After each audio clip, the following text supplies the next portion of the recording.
औज़ुबिल्लाहिमिनश्शैतानिर्रजीम बिस्मिल्लाहिर्रहमानिर्रहीम। अस्सलामु अलैकुम वरहमतुल्लाहि वबरकातुहू। मेरे यूट्यूब चैनल अगली डकलिंग में आप सबका खैर मकदम है। मैं अपना फन दिखाता हूँ, तू अपना फन दिखा। मैं अपना फन दिखाता हूँ, तू अपना फन दिखा। व तो इज़्ज़ु मन तशा व तो ज़िल्लु मन तशा। नाचीज़ को रुबीना हमीद शिकलगार कहते हैं। मैं पिछले 15 साल से अंजुमन खैरुल इस्लाम उर्दू हाई स्कूल सतारा में दर्स और तदरीस के फ़राइज़ अंजाम दे रही हूँ। बच्चों, आज हम आपकी किताब से गज़ल नंबर 6 पढ़ते हैं, जिसके शायर हैं राजेंद्र मनचंदा बानी। आइए पहली बात पर एक नज़र डालें। गज़ल की शायरी में यूं तो हर तरह के मज़ामीन नज़्म किए जाते हैं, लेकिन शायर इनमें से ज़्यादातर अपनी ज़ात पर गुज़रने वाले हालात का तज़किरा करता है। ज़ैल की गज़ल में रदीफ़ मेरे लिए से वाज़ेह है कि इसके हर शेर में शायर का अपना तजुर्बा बयान किया गया है। चलिए जान पहचान के ज़रिए राजेंद्र मनचंदा बानी की मज़ीद मालूमात हासिल करें। राजेंद्र मनचंदा बानी की पैदाइश 12 नवंबर 1932 को हुई। इब्तदाई तालीम के बाद वो अपने ख़ानदान के साथ दिल्ली मुंतकिल हो गए, जहां उन्होंने तदरीस का पेशा इख्तियार किया। बानी का ताल्लुक़ उर्दू के नए शायरों की उस नस्ल से है जिसने गज़ल को नया रंग व आहंग अता किया। बानी की गज़लें एक नए तर्ज़ एहसास की नुमाइंदगी करती हैं। उनके ज़ुबान बयान में ताज़गी है। उर्दू गज़ल की रिवायत में बानी अपनी अलग पहचान रखते हैं। हुर्फ़े मोतबर, हिसाब रंग और शफ़क़े शज्र उनके शेरी मजमूए हैं। 1981 में दिल्ली में उनका इंतकाल हुआ। बच्चों, बानी की गज़ल की तरफ जाने से पहले मैं आपको एक बार याद दिला दूं कि गज़ल कहते किसे हैं। गज़ल की तारीफ़। गज़ल के लफ्ज़ी मायने होते हैं सिन्फ़ नाज़ुक से गुफ्तगू करना, और गज़ल का जो रिवायती तरीक़ा है वो गज़ल के इस लफ्ज़ी मायने से बखूबी इंसाफ करता है। 4 या 5 अशआर पर मुश्तमिल नज़्म को गज़ल कहते हैं। इसके पहले शेर के दोनों मिसरे हम काफ़िया होते हैं, उसे मतला कहते हैं। और अगर इसी तरह का दूसरा शेर भी हम काफ़िया हो, जैसे आपकी इस गज़ल में है, तो उसे हुस्न मतला कहते हैं। गज़ल के जिस शेर में शायर अपना तखल्लुस इस्तेमाल करता है उसे मक्ता कहते हैं, और आम तौर पर ये गज़ल का आखिरी शेर होता है। गज़ल की कामयाबी और गज़ल की मकबूलियत की वजह यह है कि गज़ल का हर शेर मायने के एतबार से मुकम्मल होता है। एक शेर को समझने के लिए दूसरे शेर की ज़रूरत नहीं होती। आप ये भी कह सकते हैं कि गज़ल का एक शेर दूसरे शेर का मोहताज नहीं होता। आइए बच्चों, आपके सामने बानी की एक करती हूँ ताकि आपको बखूबी अंदाज़ा हो जाए कि बानी किस तरह लिखते हैं, उनका मिजाज कैसा है। मेरे बदन में पिघलता हुआ सा कुछ तो है, मेरे बदन में पिघलता हुआ सा कुछ तो है, एक और ज़ात में ढलता हुआ सा कुछ तो है। मेरी सदा न सही, हाँ मेरा लहू न सही, मेरी सदा न सही, हाँ मेरा लहू न सही, ये मौज मौज उछलता हुआ सा कुछ तो है, जो मेरे वास्ते कल जहर बन के निकलेगा, जो मेरे वास्ते कल जहर बन के निकलेगा, तेरे लबों पे संभलता हुआ सा कुछ तो है। बदन को तोड़ के बाहर निकलना चाहता है, बदन को तोड़ के बाहर निकलना चाहता है, ये कुछ तो है, ये मचलता हुआ सा कुछ तो है, ये मैं नहीं न सही अपने सर्द बिस्तर पर, ये मैं नहीं न सही अपने सर्द बिस्तर पर, ये करवटें सी बदलता हुआ सा कुछ तो है। मेरे वजूद से जो कट रहा है गाम बगाम, मेरे वजूद से जो कट रहा है गाम बगाम, ये अपनी राह बदलता हुआ सा कुछ तो है, जो चाटता चला जाता है मुझको ऐ बानी, जो चाटता चला जाता है मुझको ऐ बानी, ये आस्तीन में पलता हुआ सा कुछ तो है। चलिए बानी की गज़ल पढ़ते हैं और समझने की कोशिश करते हैं। तमाम रास्ता फूलों भरा है मेरे लिए, तमाम रास्ता फूलों भरा है मेरे लिए, कहीं तो कोई दुआ मांगता है मेरे लिए। तमाम शहर है दुश्मन तो क्या है मेरे लिए, मैं जानता हूँ तेरा दर खुला है मेरे लिए। मुझे बिछड़ने का गम तो रहेगा हम सफ़रों, मुझे बिछड़ने का गम तो रहेगा हम सफ़रों, मगर सफ़र का तकाजा जुदा है मेरे लिए। अजीब दर गुज़री का शिकार हूँ अब तक, अजीब दर गुज़री का शिकार हूँ अब तक, कोई करम है न कोई सज़ा है मेरे लिए। गुज़र सकूँगा न इस ख्वाब ख्वाब बस्ती से, गुज़र सकूँगा न इस ख्वाब ख्वाब बस्ती से, यहाँ की मिट्टी भी जंजीर पा है मेरे लिए। अब आप जाऊँ तो जाकर उसे समेटूँ मैं, अब आप जाऊँ तो जाकर उसे समेटूँ मैं, तमाम सिलसिला बिखरा पड़ा है मेरे लिए। ये कैसे कोह के अंदर में दफन था बानी, ये कैसे कोह के अंदर में दफन था बानी, वो अब्र बन के बरसता रहा है मेरे लिए। बहुत अच्छी गज़ल है, बहुत अच्छे ख़यालात आपके सामने रखने की कोशिश की है। चलिए शेर दर शेर इसकी तशरीह करते हैं, समझने की कोशिश करते हैं, मायने तक पहुंचने की कोशिश करते हैं। तमाम रास्ता फूलों भरा है मेरे लिए, कहीं तो कोई दुआ मांगता है मेरे लिए। शायर इस शेर में ये कहना चाहते हैं कि मेरी ज़िंदगी में कोई मुश्किल नहीं है, कोई दुश्वारी नहीं है, पूरा रास्ता फूलों से भरा हुआ है, यानी किसी तरह की कोई दुश्वारी मेरा रास्ता रोक नहीं रही है। तो मुझे इस बात का यकीन है कि ज़रूर कोई ना कोई मेरे लिए दुआ मांग रहा है कि मेरा सफ़र आसान हो, मेरा सफ़र फूलों भरा हो, मेरे सफ़र में मुझे कोई दिक्कत पेश न आए, इसलिए मेरा रास्ता फूलों भरा है, मुझे कोई परेशानी का मुकाबला नहीं करना पड़ रहा है, इसलिए क्योंकि मेरे खैर ख्वाह हैं, कोई तो है जो मेरे खैर ख्वाही की दुआ कर रहा है और मेरे लिए फ़िक्रमंद है। चलिए अगले शेर की तरफ बढ़ते हैं।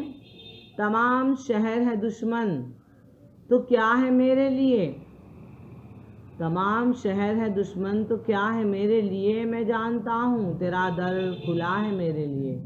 यहाँ पे शायर अल्लाह ताला की तरफ रुजू करते हुए कहते हैं, ये जो शेर है ये इश्क हकीकी की बेहतरीन मिसाल है।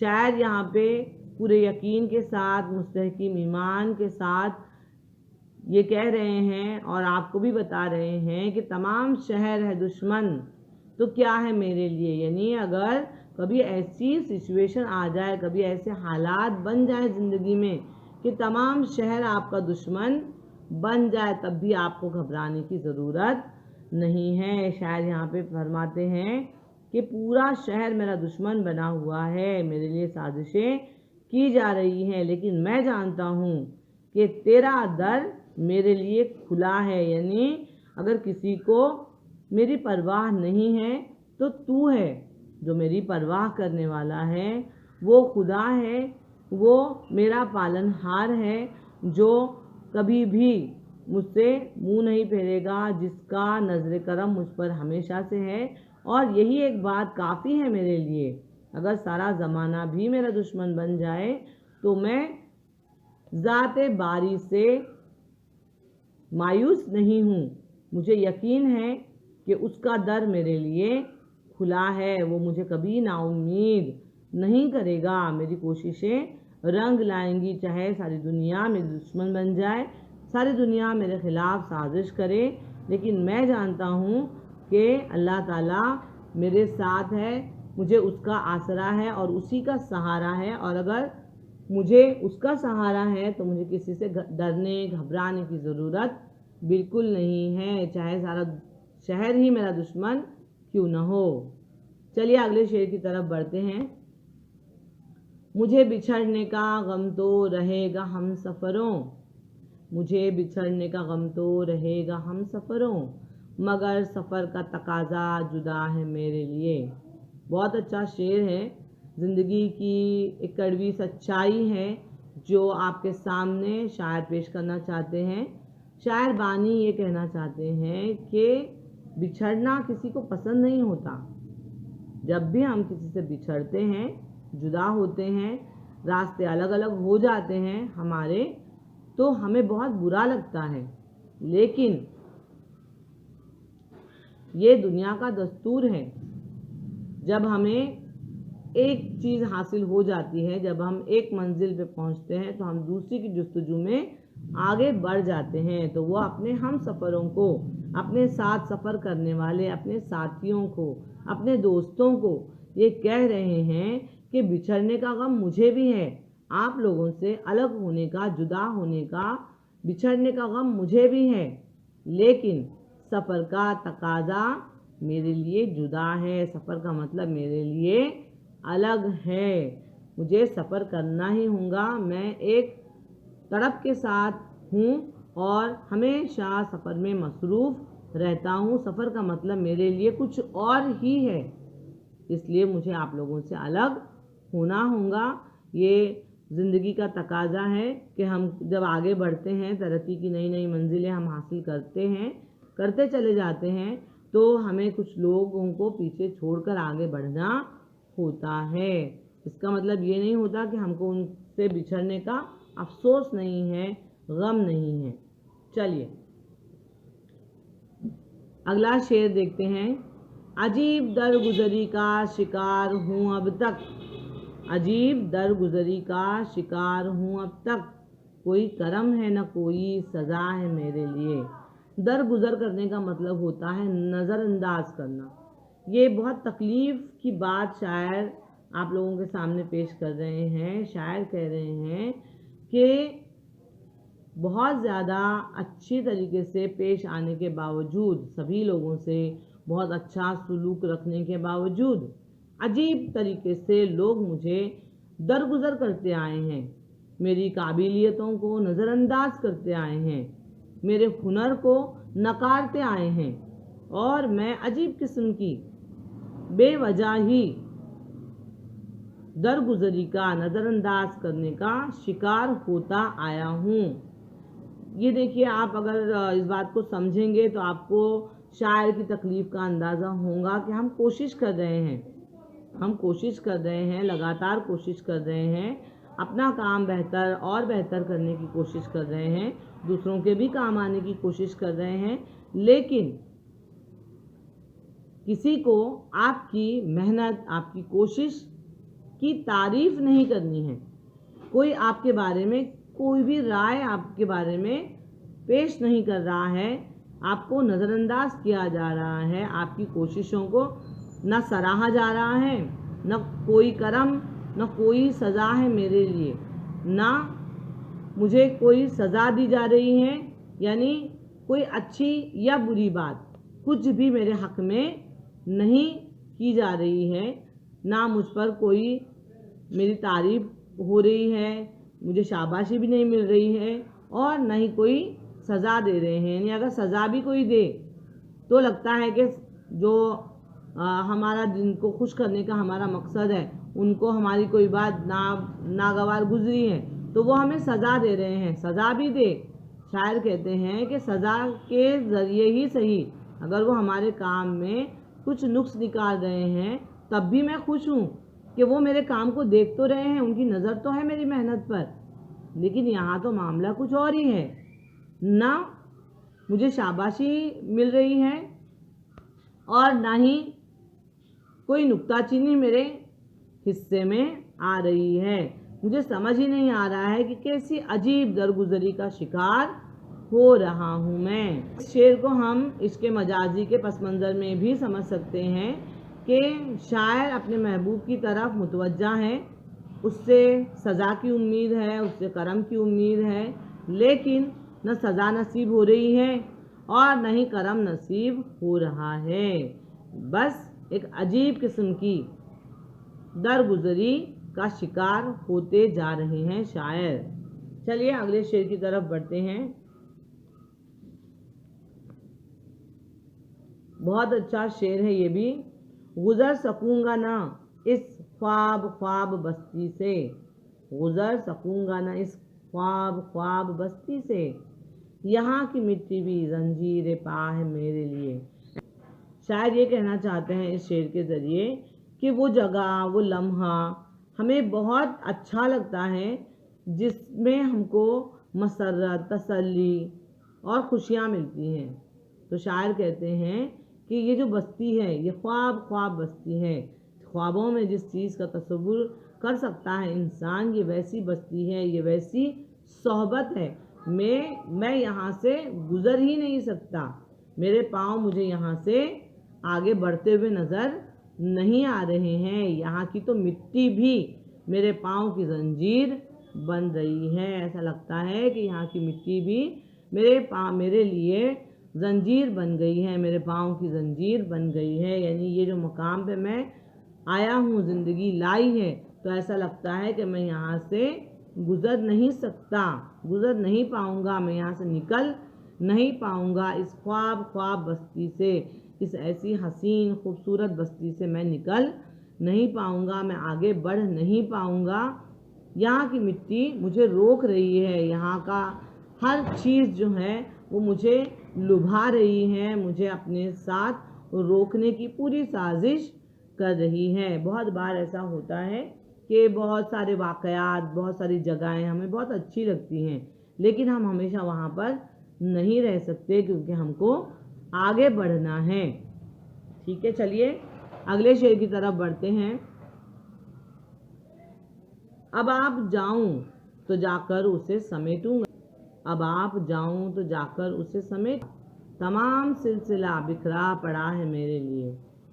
अब यहाँ पे शायद ये कह रहे हैं कि मैं जब खुद जाऊंगा, बहुत सारे मामले ऐसे हैं, बहुत कुछ हम पीछे छोड़कर आगे निकल जाते हैं, तो कह रहे हैं कि बहुत सारी चीज़ें हैं, बहुत सारे काम अधूरे छोड़कर मैं आया हूँ।